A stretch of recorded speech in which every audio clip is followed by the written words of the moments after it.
عثمان غنی رضی اللہ عنہ جو دل کے بڑے نرم، لیکن جیسے ہی ان کے سامنے کوئی قبر کا تذکرہ کر دے وہ رو پڑتے تھے کہ آخرت کی جو منزلیں ہیں، آخرت کی جو اسٹیشنز ہیں، اس میں سب سے پہلا جو اسٹیشن ہے وہ قبر ہے، جو موت سے اسٹارٹ ہوتا ہے۔ کوئی چھڑانے والا نہیں، لا انصاب بینہم، کوئی رشتہ دار نہیں آئے گا، دوست سے بھاگے گا، سب کے سب بھاگیں گے۔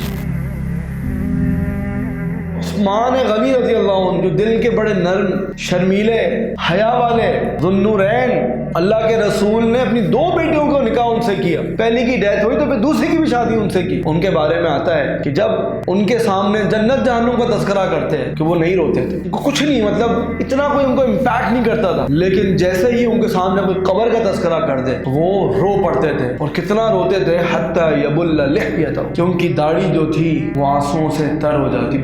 اتنے آنسو بہتے ان کے، وہ قبروں پہ جو ہے جانے سے نہیں، قبر کا نام سن کے وہ اتنا روتے تھے۔ تو ان سے کسی نے پوچھا کہ آپ آسمان، زمین، جنت، جہنم، آخرت، اس پہ نہیں روتے اور آپ قبر کو سن کے روتے ہیں؟ تو وہ ایک تاریخی جملہ کہتے ہیں اور کہتے ہیں ان القبر اول منازل، کہ آخرت کی جو منزلیں ہیں، آخرت کی جو اسٹیشنز ہیں، اس میں سب سے پہلا جو اسٹیشن ہے وہ قبر ہے، جو موت سے اسٹارٹ ہوتا ہے۔ جو اس کے اندر پاس ہو گیا